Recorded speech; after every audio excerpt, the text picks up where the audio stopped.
नमस्कार लाडक्या बहिणींनो, मुख्यमंत्री माझी लाडकी बहीण योजनेअंतर्गत ई-के.वाय.सी प्रक्रिया सुरू करण्यात आलेली आहे आणि 31 डिसेंबरपूर्वी सर्व पात्र महिलांना ई-के.वाय.सी प्रक्रिया पूर्ण करायची आहे. जर ई-के.वाय.सी प्रक्रिया तुम्ही केली नाही तर तुमचा हप्ता बंद होऊ शकतो. तर लाडकी बहीण योजनेअंतर्गत हप्ता सुरू ठेवण्यासाठी तुम्हाला ई-के.वाय.सी प्रक्रिया करणं गरजेचं आहे. तर आपण या व्हिडिओमध्ये घर बसल्या अगदी मोबाईलमधून के.वाय.सी कशी करायची हे अगदी मी तुम्हाला सोप्या पद्धतीने या व्हिडिओमध्ये दाखवणार आहे. तर तुम्ही व्हिडिओ शेवटपर्यंत पहा. चॅनलवरती नवीन असाल तर चॅनलला सबस्क्राईब करा. अशीच महत्त्वपूर्ण माहिती तुम्हाला या चॅनलमधून मिळत असते. तर चला आपण आता व्हिडिओला सुरुवात करूया. तर तुम्हाला माझ्या मोबाईलची स्क्रीन दिसत आहे. पहिल्यांदा तुम्ही मोबाईलमधून जो काही तुमचा ब्राउझर आहे तर क्रोम ओपन केलेला आहे मी इथे. क्रोममधून तुम्हाला गूगल ओपन करायचं आहे. गूगलमध्ये टाईप करायचं आहे लाडकी बहीण योजना ई-के.वाय.सी एवढंच टाईप करायचं आहे. तर इथे आपण लाडकी बहीण योजना ई-के.वाय.सी असं टाईप केलेलं आहे. त्याच्यानंतर सर्च केल्यानंतर पहिल्यांदाच तुम्हाला लाडकी बहीण योजना ई-के.वाय.सी ऑनलाईन मुख्यमंत्री माझी लाडकी बहीण असं दिसत आहे. तर ती पहिलीच लिंक आहे ती तुम्हाला ओपन करायची आहे. ती लिंक ओपन केल्यानंतर तुमच्यासमोर असा एक इंटरफेस ओपन होईल. तर तुम्हाला स्क्रोल करत खाली जायचं आहे.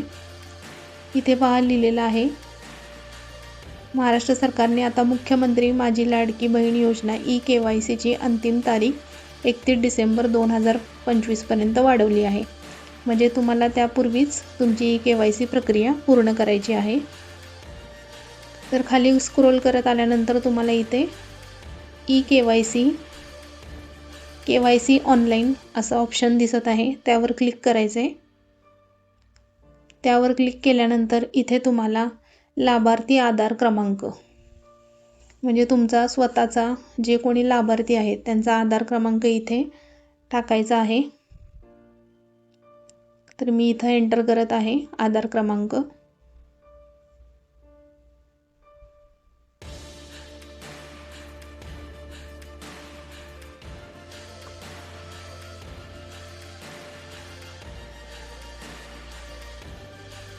आधार क्रमांक टाकून झाल्यानंतर इथे तुम्हाला एक कॅप्चा कोड दिला आहे जो तुम्हाला समोर दिसत आहे 009816. तो तुम्हाला एंटर करायचा आहे.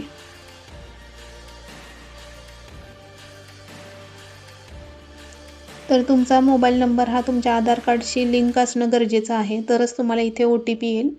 तर तुमच्या मोबाईलवर आलेला OTP हा तुम्ही इथं एंटर करायचा आहे. 6 अंकी OTP येईल. तो OTP एंटर करून सबमिट करायचा आहे. अनुक्रमांक 1 मध्ये तुम्ही विवाहित आहात व अविवाहित आहात तर ते इथे तुम्हाला त्याच्यावर क्लिक करायचं आहे. विवाहित असाल तर विवाहितवर क्लिक करा, अविवाहित असाल तर अविवाहितवर क्लिक करा. त्यानंतर तुम्ही ज्याप्रमाणे क्लिक कराल त्याप्रमाणे तुम्हाला पुढचा प्रश्न येईल. तर यापैकी पाहायचं आहे. त्यानंतर तुमचे वडील असतील किंवा पती असेल तुम्ही जो ऑप्शन निवडला असेल त्याप्रमाणे इथे तुम्हाला आता तुमच्या पतीचा आधार क्रमांक टाकायचा आहे.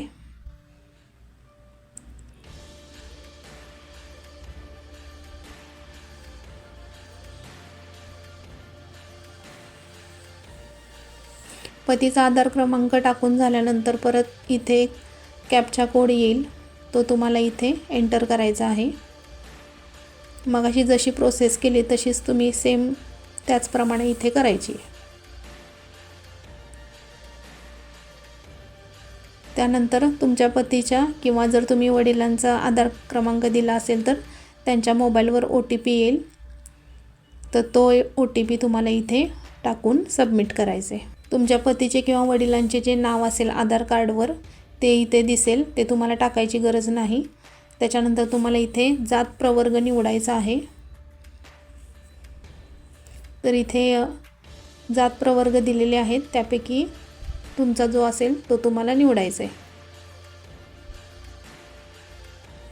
आता जात प्रवर्ग निवडल्यानंतर इथे परत माझ्या कुटुंबातील सदस्य नियमित कायम कर्मचारी म्हणून सरकारी विभाग, उपक्रम मंडळ, भारत सरकार किंवा राज्य सरकारच्या स्थानिक संस्थेमध्ये कार्यरत, तर इथे नाही हा पर्याय तुम्ही निवडायचा आहे.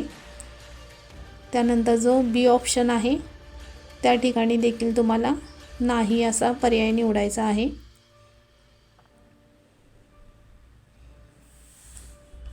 त्यानंतर पहा, उपरोक्त अ व ब, ए अँड बी मध्ये देण्यात आलेली माहिती खरी असून खोटी आढळल्यास खोटी माहिती दिल्याप्रकरणी सक्त कारवाईस मी पात्र राहीन, तर त्या ठिकाणी आपल्याला टिक करायचं आहे. मी सहमत आहे वर क्लिक करून सबमिट करायचं आहे.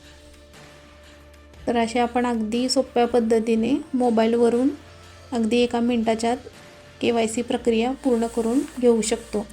तर ती लवकरात लवकर तुम्ही KYC करा. 31 डिसेंबरपूर्वी करून घ्यावी. तर तुम्हाला हा व्हिडिओ कसा वाटला नक्की कमेंटमध्ये सांगा आणि अशाच महत्त्वपूर्ण व्हिडिओसाठी माझ्या चॅनलला सबस्क्राईब करा. धन्यवाद.